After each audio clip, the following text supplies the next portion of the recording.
전체적으로 발라서 마치 왁스로 머리 잔털을 정리해주는 것처럼, 그리고 하나는 촉촉한 제형의 힌스 제품 두 가지 제형을 따로따로 사용한다고 하셨어요. 이때도 마찬가지로 지금까지 계속 사용했던 면을 사용해주셨고요. 이 제품이 촉촉한데 실크같이 깨끗한 제형이라 컨실러 처리까지 하니까 자연스러우면서도 커버력이 점점 더 또렷하게 보이죠. 아니 여러분, 이게 뭐예요? 안녕 비탐티들. 여기는 청담 샵 바다라는 곳에 앞에 와 있고요. 올리원서의 원장님한테 메이크업 받으려고 와 있습니다. 이번에 그 피부 커버 메이크업 하신 걸 보고 깜짝 놀래가지고 저도 한번 받아보고 싶어서 왔어요. 그러면 한번 들어가 보도록 하겠습니다. 먼저 헤어를 1차적으로 잡은 다음에 메이크업에 들어갔는데요. 원장님이 평소 선호하는 메이크업 색감을 여쭤봐 주셔서 저는 코랄이나 누드 베이지 계열이라고 답변을 드렸어요. 그리고 눈썹 칼로 눈두덩이 쪽 잔털을 정리해 주시고 스크류 브러쉬로 중간중간 빗어서 눈썹 길이를 체크한 후 길이도 섬세하게 다듬어 주셨어요. 거의 한 올 한 올 다듬다시피 잘라주셔서 저 당시에는 길이 자르는지도 몰랐어요. 그리고 볼을 거의 덮다시피 하는 큼직한 패드를 붙여주셨는데요. 진정 효과가 좋고 피부 결감을 잘 잡아주는 패드라 메이크업 전에 화잘먹 용도로 사용하신다고 하더라고요. 보통 홍조, 트러블, 열이 많은 피부는 꼭 패드로 열감을 내린 후 메이크업에 들어간다고 하셨어요. 저는 피부 각질이나 수분 상태는 양호한 편인데 얼굴에 솜털이 워낙 많고 열감이 어느 정도 느껴지는 편이라 이렇게 붙이고 5분 정도 대기했어요. 그리고 패드를 떼어내면서 피부 결을 살짝 정돈해주듯이 닦아낸 후에 메이크업 스펀지로 남아있는 에센스 액을 두들겨 주시더라고요. 이 스펀지는 피부 화장 단계에서 쭉 나올 예정이니까 눈여겨봐주세요. 그리고 다음으로는 같은 스펀지 면에 미스트를 충분히 적셔서 피부에 한 번 더 흡수를 시켜주시더라고요. 이미 사용한 동일한 면을 사용하는 이유는 스펀지에서 양을 뺏어가지 않도록 해주기 위해서라고 하셨어요. 그리고 미스트를 한 번 더 흡수시켜주는 이유를 여쭤봤는데 시간이 지났을 때 홍조나 붉은 열감이 다시 올라오지 않게 하려면 속수분을 충분히 잘 채워주는 게 중요하다고 하셨어요. 그래야 지속력까지 좋아진다고 하더라고요. 제가 평소에 중요하게 생각하는 부분이기도 해서 나름 잘하고 있었구나 혼자 뿌듯한 포인트였습니다. 그리고 이렇게 생긴 콜라겐 밤을 사용해서 얼굴 전체적으로 발라주고 손으로 섬세하게 피부 결대로 붙이듯 발라주셨는데요. 저같이 솜털이 많은 피부나 트러블로 인해 잔각질이 많이 뜨는 피부는 한번 눌러주는 단계가 필요해서 이렇게 콜라겐 밤을 전체적으로 발라서 마치 왁스로 머리 잔털을 정리해주는 것처럼 1차 정돈을 싹 해주신다고 해요. 저는 평소 이런 콜라겐 밤 타입이 잘 안 맞아서 제형을 한번 만져봤는데요. 이 제품은 유분기가 거의 안 느껴지고 산뜻하게 피부에 스며드는 타입이라 놀랐어요. 그리고 다시 한번 스펀지가 등장하는데요. 마찬가지로 처음부터 사용한 동일한 스펀지 면에 콜라겐 밤을 묻혀준 후 피부에 다시 한번 터치를 해주시더라고요. 이미 올라간 제형의 벗겨짐 방지를 위해서 원장님은 계속 이 단계를 반복해 주셨어요. 디테일이 장난 아니시라는 느낌이 이때부터 들었습니다. 그리고 다음으로는 더마 제품의 로션을 사용해 주셨는데요. 피부에 손으로 인한 마찰이 계속 가면 얼굴이 붉어질 수 있기 때문에 스펀지를 사용해서 도포를 해주신다고 하셨어요.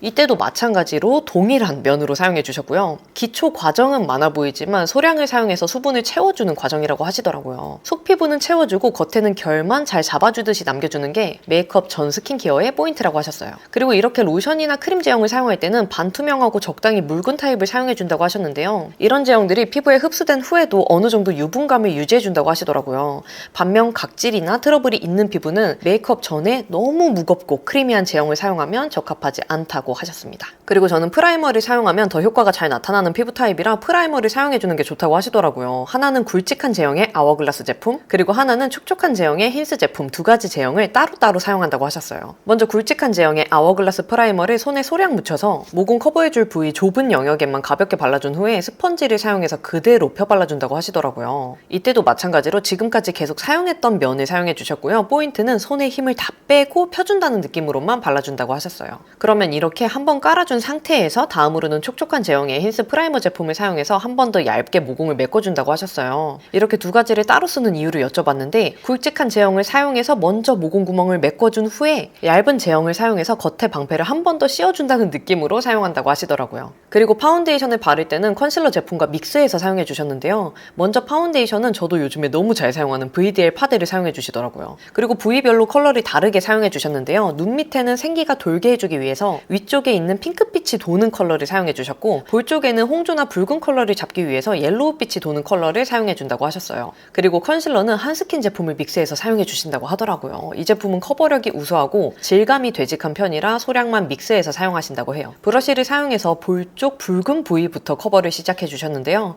한 겹만 바르고 나서 보여주셨는데 파운데이션을 바른 느낌이 아니고 정말 얇은 스킨톤 톤업 크림이 올라간 것처럼 피부 표현이 돼서 정말 놀랐어요. 그리고 나서 지금까지 계속 사용한 스펀지 면에 파운데이션 양을 살짝 묻혀준 후 피부에 한 번 더 밀착을 해주셨는데요. 이때도 마찬가지로 스펀지에 아무것도 안 묻어 있으면 제형이 벗겨질 염려가 있기 때문에 계속 동일한 제형을 묻혀서 방패막 역할을 해주는 거라고 하시더라고요. 이렇게 보면 화장을 한 듯 안 한 듯한데 안 바른 쪽이랑 비교하면 붉은기 커버된 게 보이죠. 그리고 눈가 커버는 파운데이션을 바르기 전에 먼저 이 데이지크 컨실러 팔레트에서 주황빛 도는 컬러를 묻혀서 다크서클 쪽에 넓게 가볍게만 지나가지고 아까 파운데이션 컬러 중에 핑크빛 도는 컬러를 사용해서 한 번 더 커버해준다고 하시더라고요. 첫 터치는 눈 밑에 가장 꺼져 있는 부위를 하이라이터 넣어준다는 느낌으로 터치해주고 주변으로 펼쳐준다는 느낌으로 발라주셨어요. 그리고 제가 중간에 스패츌러를 사용하지 않고도 모공 커버가 잘 돼서 이유를 여쭤봤는데요. 원장님은 기초에 힘을 써주고 프라이머를 단계를 잘 깔아주면 파운데이션 단계가 쉬워진다고 하셨어요. 그리고 데이지크 팔레트 중간에 있는 옐로우 계열 컬러 두 가지를 섞어서 외곽 붉은기를 커버해 주셨는데요. 브러쉬로 붙여주듯이 커버를 올려주시더라고요. 이 제품이 촉촉한데 실크같이 깨끗한 제형이라 평소에 일반적으로 커버할 때도 사용하기에 좋다고 하시더라고요. 컨실러 처리까지 하니까 자연스러우면서도 커버력이 점점 더 또렷하게 보이죠. 저 편집하면서 보고 놀랐습니다. 만약 얼굴에 밝아 보이고 싶은 부위가 있다면 컨실러 팔레트 중에서 피부보다 한 톤 밝은 컬러와 사용했던 파운데이션을 믹스해서 발라주면 입체적으로 표현이 된다고 하시더라고요. 아니 커버 이거 가능한 거예요? 진짜 난리 났죠. 그러면 이렇게 커버 반쪽도 마무리를 했고요. 브로우 단계에 들어갔는데요. 스크류 브러쉬로 눈썹 결을 정돈한 후에 내 머리 컬러와 비슷한 브로우 펜슬을 사용해서 라인을 따주시더라고요. 눈썹 빈 부분도 꼼꼼하게 채워주시고 눈썹 두께와 앞, 뒤에 전체적인 밸런스를 맞춰주시는 느낌이 들었어요. 그리고 눈두덩이 전체적으로 누드 베이지 색감의 섀도우를 사용해서 바탕을 깔아주셨고요. 언더에는 살몬 느낌이 나는 생기 있는 컬러로 애교살 전체에 발라주시더라고요. 그리고 눈매 안쪽에 는 브라운 컬러를 사용해서 음영을 넣어주셨고요. 브로우 마스카라를 발라주셨는데 너무 신기한 게 이렇게 1회용 브로우 솔에 브로우 마스카라 제품을 따로 묻혀서 발라주셨거든요. 근데 느낌이 살에 하나도 안 묻는 느낌이고 진짜 눈썹 털만 딱 잡아서 발리는 느낌이 들더라고요. 저도 이 방법 한번 따라해보려고요. 브로우 마스카라는 제 머리색과 비슷한 어느 정도 밝기가 있는 브라운 컬러를 사용해 주셨어요. 그리고 뷰러를 사용해서 속눈썹을 꼼꼼하게 찝어주셨고요. 넓적한 네모 모양 브러쉬에 리퀴드 아이라이너 제품을 묻혀서 점막을 또렷하게 채워주시더라고요. 제가 새삼 놀란 게 한참 뒤에 집에 가서도 아이라인이 하나도 안 번져 있고 진짜 그대로 있어서 놀랐어요. 이 방법 여러분 꼭 해보세요. 아이라인 빼주실 때는 고동색과 블랙 컬러를 믹스해서 점막 채워준 라인 그대로 라인을 빼주셨는데요. 점막 라인을 빈 곳 없이 깔끔하게 채워주니까 눈매가 정말 선명해 보이더라고요. 그리고 제가 양쪽 쌍꺼풀 라인이 달라서 아웃라인 쌍꺼풀이 있는 쪽 앞부분에는 음영 컬러를 묻혀서 한 번 더 음영을 넣어주셨어요. 그리고 제가 자주 하는 방법이라서 편집하다가 놀랐는데요. 애교살 위쪽 언더 속눈썹 쪽에도 가볍게 음영을 넣어주고 같은 컬러로 애교살 아래쪽에 그림자도 가볍게 쓸어주시더라고요. 다음으로는 가닥 속눈썹을 붙여주셨는데요. 눈썹 중앙부터 시작해서 앞쪽을 채워주시고 눈매 끝쪽까지 풍성하게 채워주셨어요. 저는 너무 자연스럽게 이어져 있어서 통속눈썹을 커팅해서 사용해주신 줄 알았어요. 속눈썹을 다 붙인 후에는 불고데기를 위아래 쌍으로 이용해서 컬링을 한 번 더 강하게 고정해 주시더라고요. 그리고 펄이 강하지 않은 쉬머한 섀도우를 사용해서 애교살을 가볍게 쓸어주셨고요. 마스카라로 인조 속눈썹 끝쪽을 스치듯 살짝씩만 발라주시더라고요. 그리고 핑크 베이지 계열의 차분한 블러셔를 사용해서 눈 아래쪽 볼 중앙 부분에 색감을 올려주고 광대로 펼치듯이 가볍게만 터치해 주셨어요. 그리고 펄감이 조금 더 느껴지는 글리터 섀도우를 사용해서 영롱함을 더해 주셨고요. 고동색 브라운 컬러의 마스카라로 언더 속눈썹도 가볍게 컬링해 주셨어요. 마지막으로 립 단계에 들어갔는데요. 입술은 오버라인을 한다는 느낌보다는 입술 안쪽에 색소 침착을 커버해주는 느낌으로 립 펜슬로 색감을 올려주시더라고요. 그리고 립 제품을 브러쉬에 묻혀서 입술 안쪽부터 바깥쪽으로 퍼지듯 메인 컬러를 발라준 다음에 끝 모양이 포실포실한 섀도우 브러쉬를 사용해서 립 라인 경계를 한번 풀어주시더라고요. 마지막으로 조금 더 혈색이 도는 코랄 컬러의 립 제품으로 안쪽에 생기를 더해주셨어요. 그러면 이렇게 메이크업 끝입니다.